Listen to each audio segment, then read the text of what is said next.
There's a pretty one, Ulysses.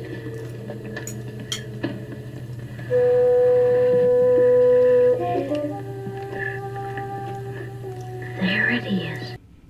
Hey guys, today I'm going to do a page 112 tag with a special guest. My mom. You're going to meet her in a couple minutes. I'm going to take all this equipment upstairs and start filming with her. But this is also a special Christmas present twist in that I have picked 3 books for her that I think she might like, and I want her to rank them. She doesn't know this. She just thinks it's a normal page 112 tag video, but in fact she will be choosing her own Christmas gift, plural. I'll give her her top 2 picks out of the 3. Usually I keep the viewers in suspense about which books, but I'm going to let you in on the secret before we begin, so you can just enjoy Mom's reactions to these books and her choices, okay? So the first one is the booktuber extraordinaire Neil Griffith's new novel, As a God Might Be. Book number 2 is A Glass of Blessings by Barbara Pym, which I reviewed on this channel about 3 weeks or a month ago. And one of my top reads of the year, book number 3, John Boyne's The Heart's Invisible Furies. I've read these 2. I haven't yet read this one. So my prediction is, I'm not sure about 1 and 2, but I think Mom will probably go with these 2, and these will be what I give her. But if I'm wrong, and this is somewhere in the top 2, that would be just great too. My ulterior motive for my prediction, so I have to reveal it, is I kind of want to keep this. Of course, I can order another copy. I got this for her on the off chance she would pick it, but I love the physicality of this book, as I talked about before. I do have it on ebook as well, but I really kind of hope she doesn't pick it. How's that for Christmas spirit, hey? I also worry a little bit about this one for her, because her theology, my mom is a incredibly open-minded, progressive Christian. I'm not sure she would even call herself Christian anymore. I think she'd probably use a word, something like post-Christian. And I'm not sure about the theology of this book, but I have a feeling a novel about a man who goes out into the wilderness and builds a church might be a little old school for her, no matter how good the writing is. I think she might have some theological problems with the storyline. She's not a radical anything, but her religious beliefs are going in an interesting direction these days. And I think maybe a little bit of that comes through on page 112, that she would deselect it for that reason, but maybe not. And if she selects it, I hope she enjoys it. I'm sure looking forward to reading it, but I do, and I'm not going to warn her about that. I think she'll like the humor of this, although it's a very short page 112, but I think that comes through. And I think she'll really enjoy the humor. It's a particularly humorous page. Actually, it's page 112 was less than half a page, so I did cheat and I gave her page 111 and page 112. But without further ado, let's get started.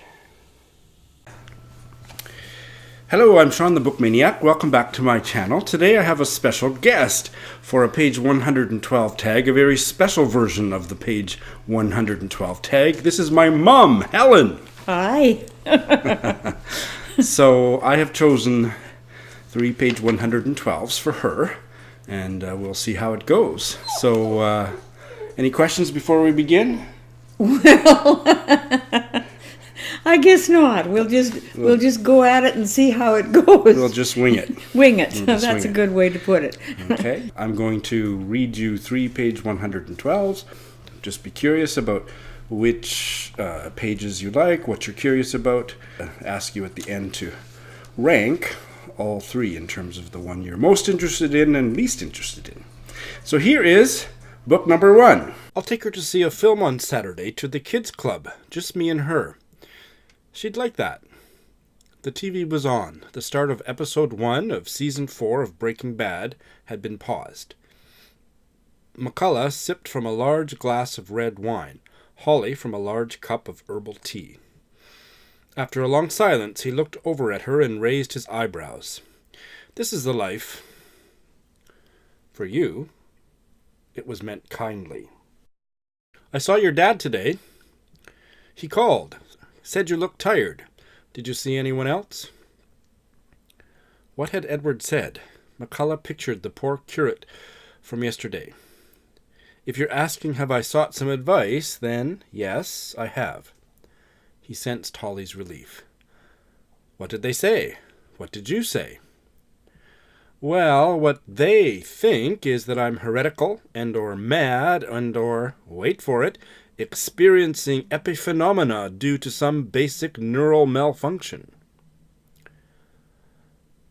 "How do you feel?" "All of the above."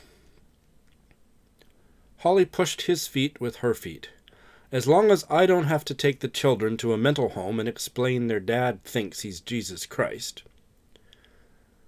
"What about Moses?" "Okay, maybe it's the mental home bit I don't want." "We live here." Very funny. She looked at him. For the first time in a long while he felt warmth from her, a desire to soften herself towards him. "I can't worry about you as well as Walt." "You don't have to. Our lives are hard enough." "I didn't say anything." "I know you." "Then you should know I'm responsible and reliable." "Yes, you are, in your own way." All right, so what did you think about book number 1's page 112? Well, it was quite an interesting, quite an interesting episode, 112. It sounds like there's a little bit of an issue of between a couple here. They're trying to decide. Obviously, they've had some counseling or whatever, but it's really crazy the way they talk about it. The conversation's a little nuts. bizarre. Very bizarre. Mm-hmm. And the man. And the man is the one that's obviously, she thinks he's crazy, or He's the one getting some counseling, maybe. Yeah, maybe. I think some counseling from the priest, by the sound of it. Poor curate. Yeah, pictured the pure curate, but they've got crazy words. Epiphenomena. Epiphenomena, isn't that the craziest word? And neural malfunction. Neural malfunction, indeed. Mm-hmm. And what draws you to it? What are you curious about? Well, the line in it where Holly pushed her feet against his, and she says, "As long as I don't have to take the children to a mental home and explain their dad thinks he's Jesus Christ." And he says, "What about Moses?" She says, "Okay, it's the mental home I don't want." Anyway, that was very, very... It's kind of funny. Funny, but there's something serious going on underneath, maybe? Yeah. Anyway, it just sort of drew me, and I think I'd kind of like to read the book. Okay. I think it's the way it's written. It just kind of draws it's you lively. in. It's a lively conversation. Lively, yeah. And there's definitely some humor. At the end, he says, "You should know I'm responsible and reliable," and she says, "Yes, in your own way." So there's that kind of stuff. All right. Well, let's try book number 2. Here's book number 2. "I think we had better be 5 or 10 minutes late for tea, don't you?" said Rodney the next day. We were settled comfortably with books in front of the fire, and I could tell that he did not really want to turn out on a cold afternoon. "Yes," I agreed, "but not more. I feel Mr. Basin is the kind of person who might take umbrage easily, and we don't want to make it look as if we had forgotten his invitation or that we thought it didn't matter. Should we go in the car?"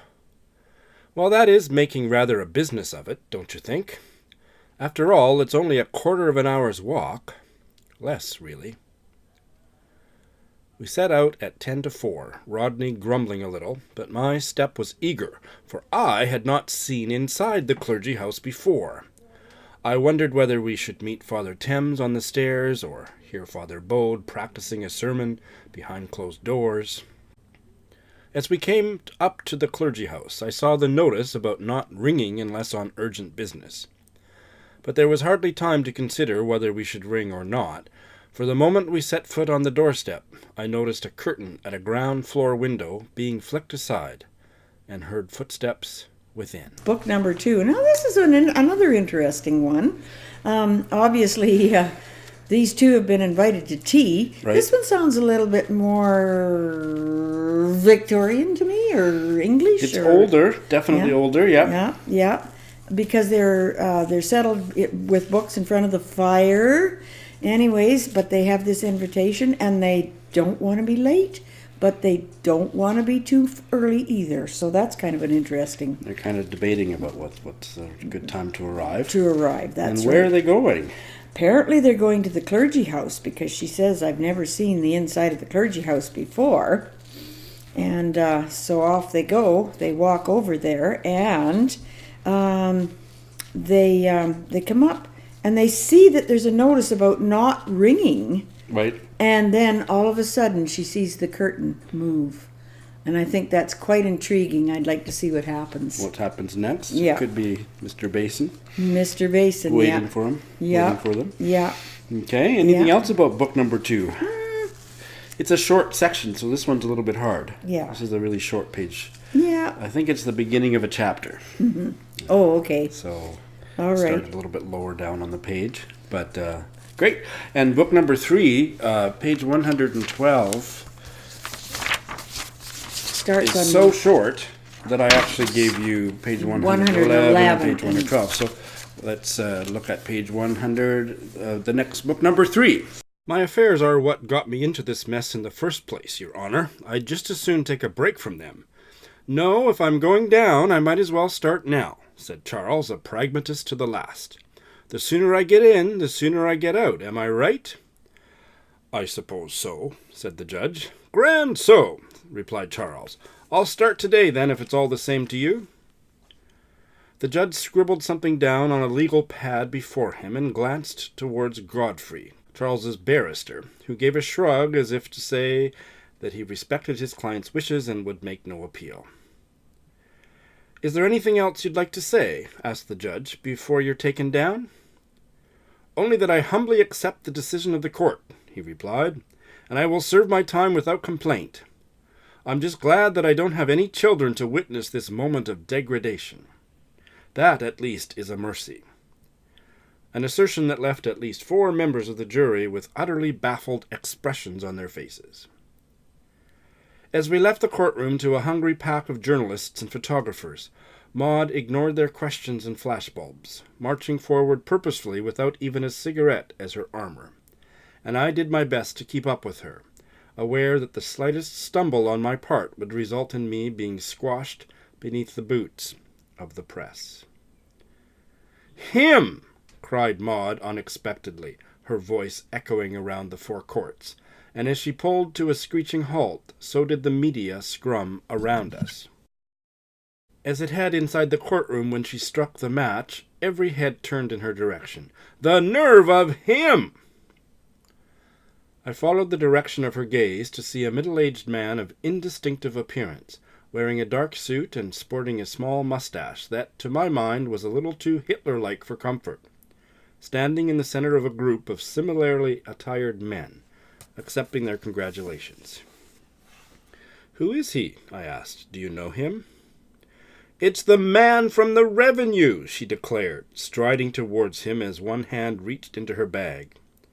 The accountant turned and observed her approach with fear in his eyes, glancing towards the hand as it emerged. Perhaps in that moment he thought that she was going to pull a gun on him and shoot a bullet through his heart. Perhaps he wondered why he had devoted his life to the investigation and prosecution of improper financial transactions within the Irish banking sector, when his first love had always been performance art. Or perhaps he didn't have a clue who she was. Either way, he didn't say a word, and when she stopped in front of him, her face red with rage, he was surely bewildered by the fact that she was waving a copy of Amongst Angels in his face, which, quite quickly, she brought down on his head. "Are you happy now?" she screamed. "Are you pleased with yourself? God damn it! But you've made me popular!" So what did you think of this one? Well, and this is an interesting one, too. It's crazy. Yeah, this one is. It is just absolutely crazy. Like it starts out in the courtroom, and he's just, I guess it's a him that's going. Charles is going to go to court, and he's just apologizing all over the place for everything that he did, and he'll do whatever, and he'll go to take his knocks, whatever that is. So he's going to go to jail and all the rest of it, and it's kind of all like that. And all of a sudden, when they leave the courtroom, and I guess he went off to prison or whatever, yeah. And it must be the wife, Maud, or the partner, or somebody. Mm-hmm. Wow, she kind of she doesn't want to see the. Well, no, it's the lawyer that doesn't want to see the paparazzi or the press. But she all of a sudden sees somebody across the way that she just freaks right out and goes ballistic, and just really nuts. Yep. So yeah, just really, really, really nuts. And it's just interesting the way that she does it. And it's a big scene. Yeah. And then the last sentence is very curious. It is you guys very. come on in, but we're just finishing up, so we're filming. And so her last sentence, her last line at the guy that she's pointing at is, "Are you happy now? Are you pleased with yourself? God damn it, you've made me popular." So anyway. It's very strange.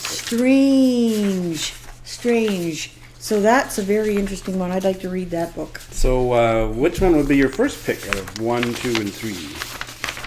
I would pick 3. Number 3? Yeah. Okay. I would pick 3. And what, if you had to say why, what would you say? Well, I think that whole whole thing of how she feels she's been made. I'd like to find out more about that. Okay. Yeah. What would be your second pick? I would say number 1, where it's the couple that are kind of sparring back and forth, and obviously there's been some issues there, and find out really what the issues are. About. Yeah.